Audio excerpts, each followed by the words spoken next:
MSU-TV is on the air, bringing you the best student-produced educational, entertaining, and informative programming.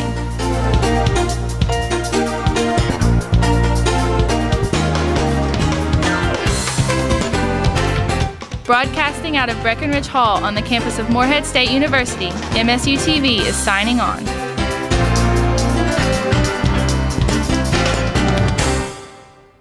Good evening and welcome to NewsCenter. I'm Chris Nolan. And I'm Haley Murphy. This is your news for November 8th, 2012. Following the election on Tuesday, one of Morehead State's own has been elected to Congress. Hardy Breeding has more. The School of Public Affairs hosted an election watching party on Tuesday, November 6th in Burt Combs. Students were treated with pizza as they waited anxiously for the ballots to be counted. When the Associated Press reported Andy Barr, a part-time MSU professor, victorious in his bid for U.S. Congress, NewsCenter left Combs to cover the story in Lexington. The party was held at the Marriott on Newtown Pike and was attended by hundreds who were there to support Barr on the biggest night of his political career. Ryan Quarles, a representative from Scott County, described what is necessary for a successful campaign. Running a successful campaign starts with having family support, being right on the issues, and having the work ethic to knock on doors and make the phone calls and wear out the shoe leather to spread your message door by door about what you want to accomplish in office. Depending on the size of the race, whether it's city council, congressional, or presidential, you have to be able to develop the resources and the volunteers to help get your message out and convince people why they should hire you and send you to elected office. MSU professor Jonathan Peluzny praised Andy Barr's strategies and discussed some of the issues he'll now face in Washington. It was a very good night for Democrats. It wasn't a great night for Republicans, but maybe the one of the only bright spots for Republicans was that Andy Barr won Kentucky 6, right? Won the Lexington congressional district. Andy Barr has been a professor for us in our Masters of Public Administration program now for a couple of years. He teaches constitutional law and administrative law, and he's off to D.C., so we will be looking for someone to teach those classes. He'll be hard to replace. Students love him. The biggest problem, I think, continues to be the consequences of the 2009 recession and the 2008 financial downturn, and so unemployment is still fairly high, 7.9% now nationally, high in Kentucky as well. How does this election impact that? We're going to have to see some compromise on taxes, and the only thing that the Democratic Senate and the Republican House, the only thing they've been good at doing is disagreeing. And so whether or not they are able to get a jobs bill through or prevent those tax increases remains a very big question. Kentucky is struggling to balance its budget, which has been important to Morehead State University because declining federal funding means that the university has to find other ways of bringing in money, and that matters to students because typically it leads to an enrollment increase. And so again, the deficit situations that both the state routinely finds itself in and the national government, I think that's also a very important issue. And while voter turnout was low this year, possibly due to Hurricane Sandy, the voice of the people was heard and another chapter in U.S. history was written. Reporting for NewsCenter, this is Hardy Breeding. On top of Mr. Barr's victory, Barack Obama retained his position as president, while Democrats took control of the Senate and Republicans kept control of the House. With the winter months quickly arriving, there are some precautions students should take. Brianna Perry takes a closer look.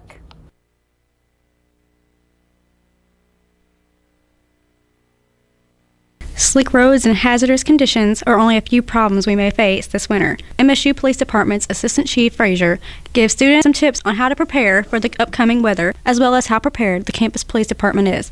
The students of Morehead State University, employees coming on the campus, should always be aware of what current weather conditions are like.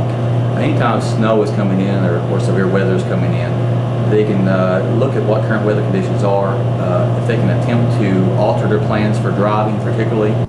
Just be aware of your surroundings. Don't drive past your ability. If you're uncomfortable with the way weather is, walk. If you don't feel like you can handle it yourself, stay home. Email your professor, let them know what's going on. For the most part, everybody's they work with students very well if they're having trouble getting into class. Last year, there was an average of 82 wrecks on campus. This was due to bad weather conditions as well as a lot of parking accidents. MSU Police Department's Assistant Chief Frazier what weather conditions it would take for classes to get canceled or delayed on campus. Classes may be canceled or delayed depending on weather conditions. A lot of that is based on severe weather or snow conditions. And those may be geographical in nature. We have satellite campuses across the state where those satellite campuses may get more snow in one location than another. Those locations are reviewed by weather conditions, pending weather conditions, forecasts, snow on the ground, ice, and other conditions that may prohibit both pedestrian traffic and driving. If it's dangerous to where the road conditions require streets to be closed or if streets have not been cleared, a lot of times those may be delayed for 2 or more hours. So anytime that we can review those, go over to state police driving conditions, roadway conditions, the NOAA weather alerts that's being sent to us, and then any circumstantial information that we may have allows us to make decisions on each individual campus and how closures and delays may occur. Morehead State University Police Department would like to tell all of our students that we try very hard to look at weather conditions and any snow emergencies or other related weather emergencies to where we try to be safe and let you know of any safety concerns that are out there. Please give us a call at 606-783-2035 for any concerns or weather information. Reporting for NewsCenter, I'm Brianna Perry. Voters made their voices heard at the polls Tuesday across the nation. Voters of 2 states in particular made their voices heard in a historic fashion. Voters in Colorado and Washington State voted for laws that would allow for the recreational use of marijuana for those over 21 years old. In addition to recreational use, the states now have the ability to tax marijuana. Washington's Office of Fiscal Management predicted that the initiative could bring $1.9 billion in tax revenue over 5 fiscal years. While the votes are certainly historic, proponents of the measure may need to wait before celebration. Marijuana is still illegal on a federal level and could face backlash from federal lawmakers and agencies. In Washington, the new rules for driving under the influence and decriminalization go into effect on December 6th. Forestry officials believe that they have determined the cause of a wildfire near Morehead in late October. Forestry officials told the press that the source appeared to be an abandoned campfire on a ridge. Thus far, there have been 6 reported wildfires in Kentucky this fall. The Kentucky Division of Forestry is encouraging people to exercise caution, especially with hunting season approaching. Forestry officials say that campfires should be put out with the ash turned cold before they are left. Failure to properly put out a campfire can result in hefty fines.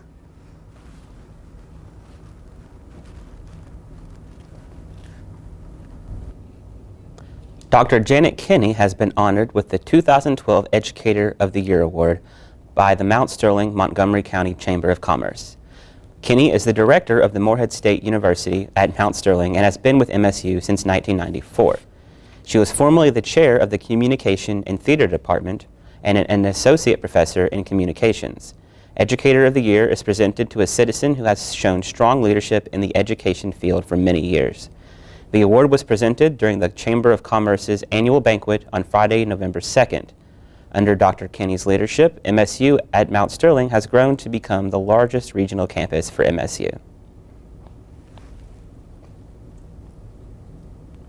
We'll be right back after the break for a quick look at weather with Dong Young and NewsCenter Notices featuring Bobby Brown and Kenton Sanfoss. Dude! Dude! Dude!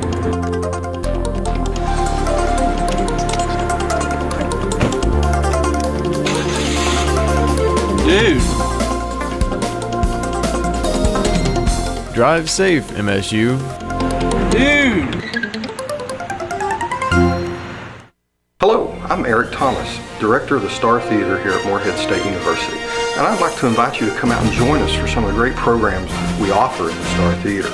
Our programs are both educational, with planetarium programs, and entertaining, with laser shows that feature artists such as Elton John all the way out to Metallica. So come join us at the Star Theater, located in the Space Science Center here on the campus of Morehead State University. And if you've got questions, go online to moreheadstate.edu/startheater. For students living both on and off campus, come check out the new POD store, located in Alumni Tower. POD store is a great way for students on campus to go grocery shopping without leaving campus, or for students looking for a place to spend flex dollars on drinks, snacks, and supplies.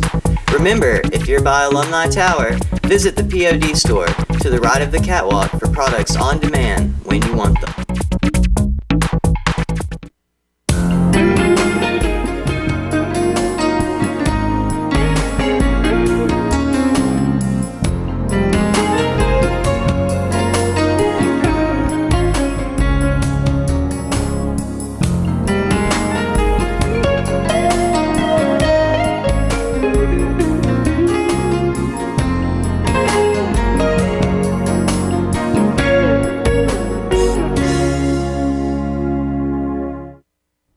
Good evening and welcome back to NewsCenter. I'm Don Young. Right now, pretty nice outside. Sunny skies, temperature around 48, so fairly warm today. We were hoping it'd get up in the 50s, but we didn't quite make it today. Take a look at your record temperature set back in 2005 with 75 degrees, so not very close to that today, but not far from the low set back in 91. But we'll be seeing some of the warmer temperatures moving into this weekend. Take a look at your temperatures right now across the Commonwealth. You can see up in Ashland, temperatures around 52. Same up in Covington towards Cincinnati. Frankfort, the capital, seeing temperatures around 53. Louisville, the Derby city, seeing temperatures around 55. Down in Bowling Green, the hot spot, temperatures around 56. And Lexington, Jackson, also seeing temperatures in the low 50s. Down in London, 53. So pretty common across the whole state. Everything in the low 50s or mid 50s. Overall, pretty average across the state. Taking a look at your Doppler radar, you can see that there's literally nothing going on. It is clear and there's not a cloud in the sky right now, so pretty nice right now. We're going to be seeing a little bit of wind, and moving into this weekend we should have nice sunny weather. Going to be seeing some showers next week, but we'll have more after NewsCenter notices with Haley Murphy. We have a member from the MSU bowling team, Kenton Sanfoss, and the coach, Robert Brown, here with us today. So how are you guys doing? Good. Good. All right. Tell us a little bit more about the MSU bowling team. The bowling team's been around for a very long time, and we're a club sport here on campus. To join the team, all you have to do is come and try out, kind of. We've never cut anybody from the team, so it's kind of a show up and participate type thing. So the major thing here is that, the bowling team is nationally ranked. We're 7th in the country now. Last year we were 3rd in the country, so it's a very good program. So you guys said that anyone can just show up. So how does that work for like scholarships? Does it count as like an athletic thing, or is it more of an academic? More of an academic. Like I said, we were a club, so it's more based upon your academics to get a scholarship here. All right. Well, I know you guys go to several competitions every year. What are some of those competitions you've been to this year? Recently, we've been to Dayton a couple times, and we actually won our last tournament in Dayton, and then before that, we won a tournament up in Lima, Ohio. So we're 2 out of 4 tournaments this year, and we're about to go back to Dayton this weekend, so hopefully we can bring home another win. Do you guys usually travel close to Kentucky, or do you guys go any farther than? Our furthest trip will probably be to Philadelphia, around the Philadelphia area in Allentown. The national championships this year is in Lincoln, Nebraska, so that's probably going to be the furthest one that we hope to make it to. Okay, so you said last year you're ranked 3rd, correct? And this year you're 7th? Correct. How do you get those rankings? Is it just from different competitions? There's 3 different types of polls that they do. One is called a power rankings, which is based on points. So you get points for every tournament you compete in. Hopefully by the end of the year we'll be 3rd or higher, but right now we're 7th. Are you happy with that right now, though? No. No? We're number 1 in the nation right now. I think you guys can do it. Thank you. I know that you all have to do your own fundraising since it's not funded by the university. How do you guys go about that?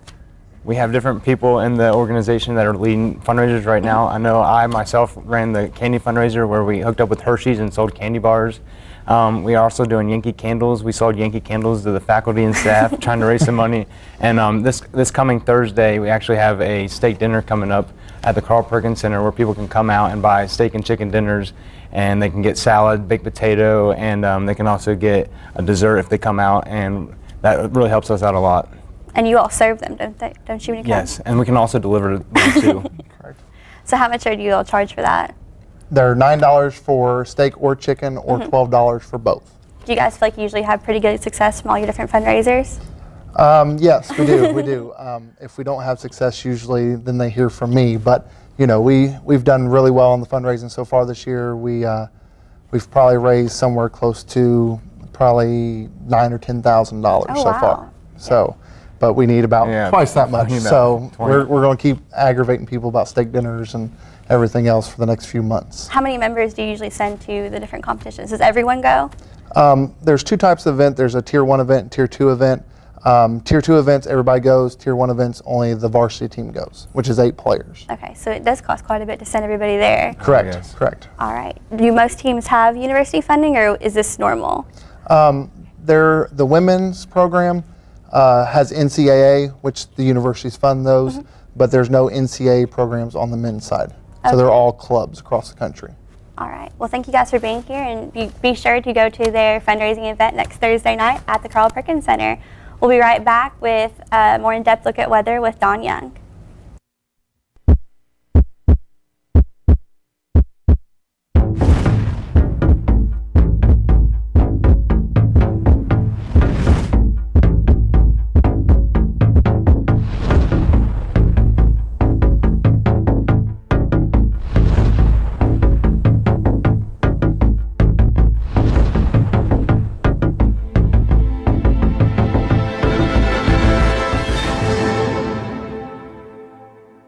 All that we are is the result of what we have thought. The mind is everything.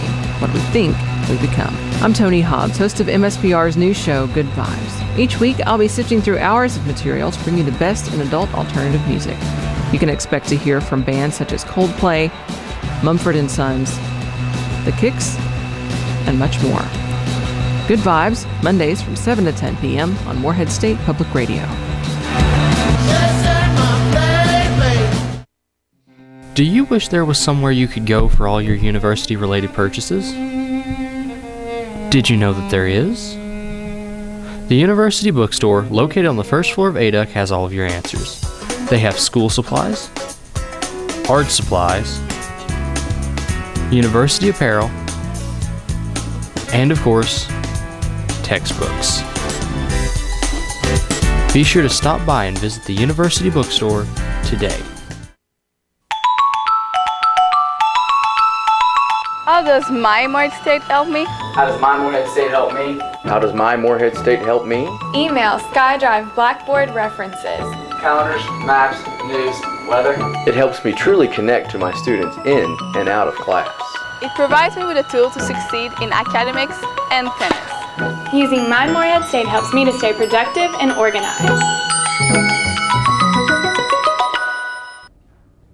Welcome back to NewsCenter. Taking a more in-depth look at your weather. Still conditions outside, temperatures around 48. Still sunny out. We're going to begin to see the sun go down though really quickly as we move into the later end of the year in November and whatnot, like we are. Right now humidity is around 50%, so that's about where it should be after the weather we've been having. Winds northwest about 5 miles an hour, so not really anything to worry about, just kind of minor winds.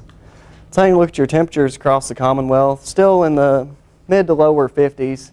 Lexington 51, up in Covington towards Cincinnati around 52. The Derby City temperatures around 55. Bowling Green seeing the warmest temperature at 56. So overall about the same across the Commonwealth, but a lot nicer than we have had. Taking a look at your Doppler radar courtesy of WKYT, you can see it's clear across the whole state. There's literally nothing going on weather-wise as far as rain or snow or anything goes, so that's good. But we're going to be seeing some of that moving into next week. But we do have a nice weekend coming up. Taking a look at your national radar, you can see some storms out west up in Montana and Idaho. They're seeing a little bit of rain up that way and snow. So glad we're not seeing any of that. Totally clear in our neck of the woods. They're seeing a little bit of rain and snow up towards New York and Connecticut, but we have avoided all of that. So that's pretty nice. Taking a look at your satellite, you can see those storms a little better, and that massive snowstorm up there is going to be kind of working its way over. Down in Texas, few clouds, but they're not really seeing any rain and showers. That's all in Nevada and Utah and those places. So we lucked out this day. Taking a look at your temperatures across the nation, you can see in our area it's about 50s all over, all the way into Illinois and over to West Virginia. Starts cooling off as you get into DC and Pennsylvania. Temperatures getting into the upper 40s. On the other end, you can see down in California, temperatures around 65. Texas, the hot spot, seeing temperatures around 84, so pretty nice down there. They got warm weather and sunshine. We just got the sunshine, but we're doing all right. Florida seeing temperatures around 66, so pretty warm down that way, but not quite as warm as Texas. Looking at tonight, we're going to be seeing cooler temperatures moving back in tonight, but still going to be warming up into tomorrow. Sun's probably going to start falling here shortly, and it's going to be dark. Don't like it getting dark this early, but there's nothing we can do about that. Looking at tomorrow, temperatures around 61, so warming up again tomorrow. We're going to be seeing some more sunshine again. So another beautiful day for tomorrow and moving into this weekend. Veterans Day should be nice and warm as well with more sunshine. Taking a look at your 5-day forecast, you can see Friday, like I said, tomorrow temperatures around 61 with a low of 40. Moving into Saturday, some more sunshine with a little bit warmer temperatures of 69. A cool of 44 that night. Moving into Veterans Day, Sunday, temperatures around 67 with a low of 50. And that evening we're going to be seeing some clouds moving into the area due to the thunderstorm that's going to be hitting us Monday. Monday, temperatures around 66 and a low of 32. Tuesday, a high of 44 and a low of 25. So overall, nice weekend, should be good. But let's go ahead and take it to Adrena Anderson with sports.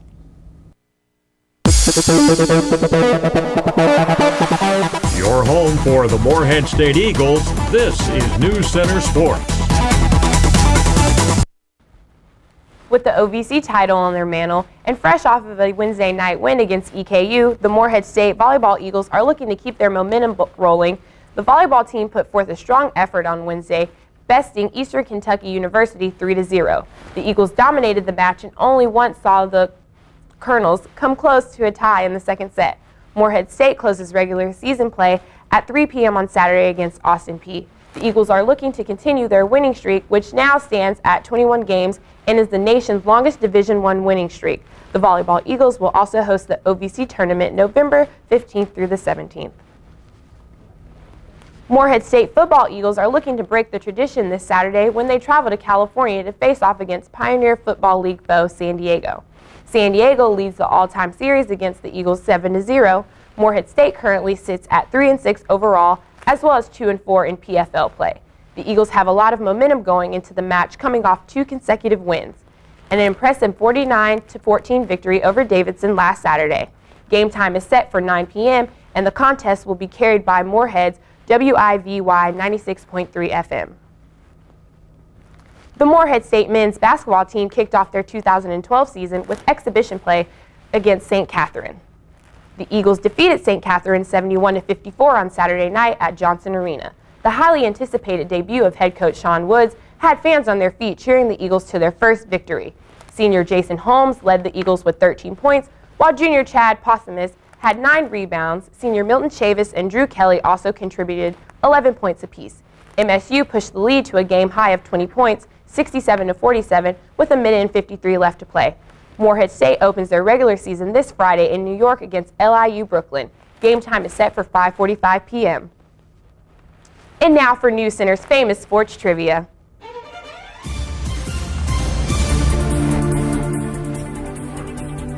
Which MSU football player was named Pioneer Football League Defensive Lineman of the Week?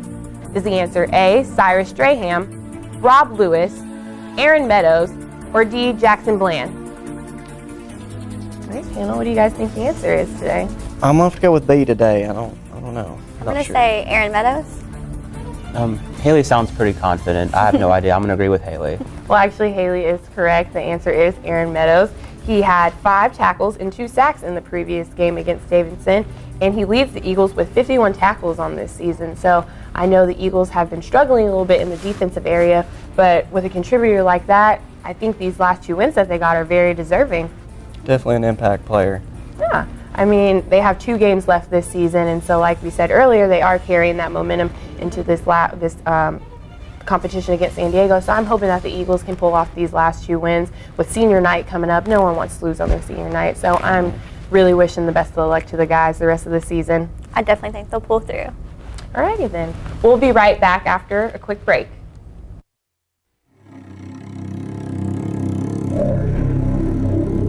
Seven, 8, 3, 8. 783-8747. 783-8747. Who are you? Need a ride? Need a ride? Next time, call the MSU van, 783-8747. We're happy to help. For students pursuing a career in the medical health field, come check out the new MSU Share Building. The Share Building is located right below St. Clair Hospital on Fleming Avenue.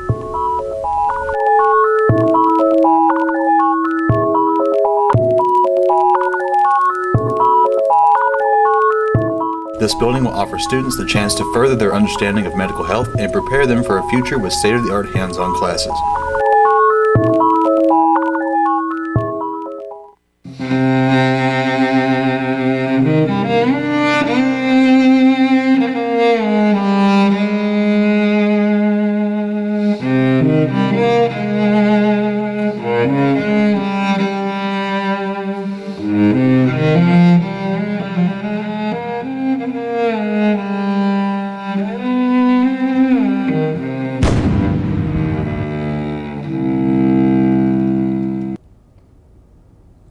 Morehead State University students may think they know all there is to know about tourism in Morehead, but do they really? NewsCenter's Nita Cottle investigates. Morehead Tourism Commission provides more than just entertainment for residents and non-residents. NewsCenter got a chance to speak with Director of Morehead Tourism Commission, Joy Brown, on what Morehead Tourism has to offer. Is to bring people to our community, get heads in beds and people in the restaurants eating, and once they get done eating, maybe come down and shop at our shop locally. We want to encourage visitors to our community. That's what our main focus is, visitors. We're interested in people living here, but we're also interested in people just visiting here.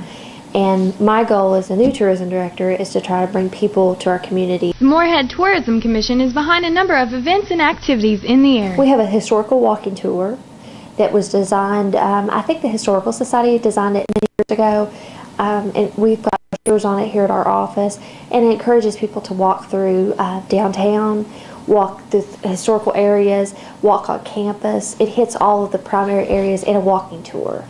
The historical part of our community, a lot of people preserve it, and we have got a lot of historical markers in our community that people could stop and actually enjoy that. And I've noticed a lot of tourists like to do that. So we've actually got one booked for the spring. It's a whole group of ladies that are going to come in and do it. We have just established, after this is our second year, we had the Arts and Eats Festival. That money is all given to Brown County Christmas and Christian Social Services. They applied for it. This year, that's who gave it to.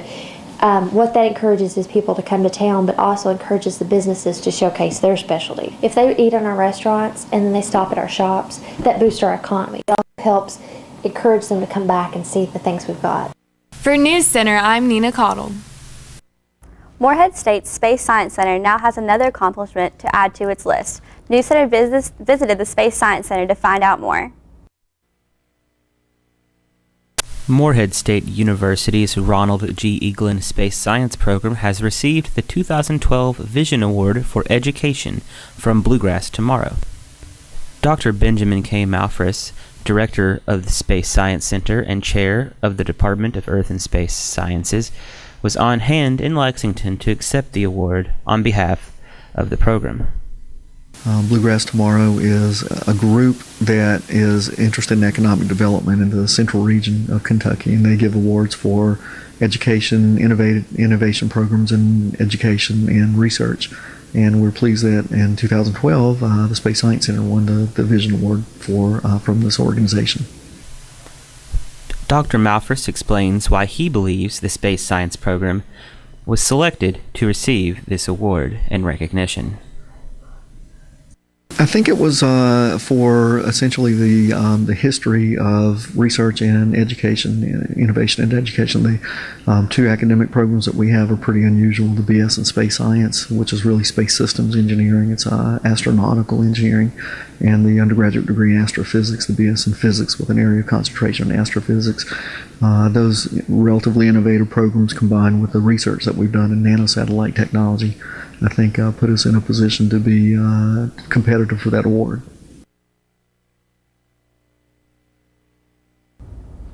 On behalf of Don Young with weather, Adrena Anderson with sports, and the rest of the News Center team, I'm Chris Nolan. And I'm Haley Murphy. Have a great evening.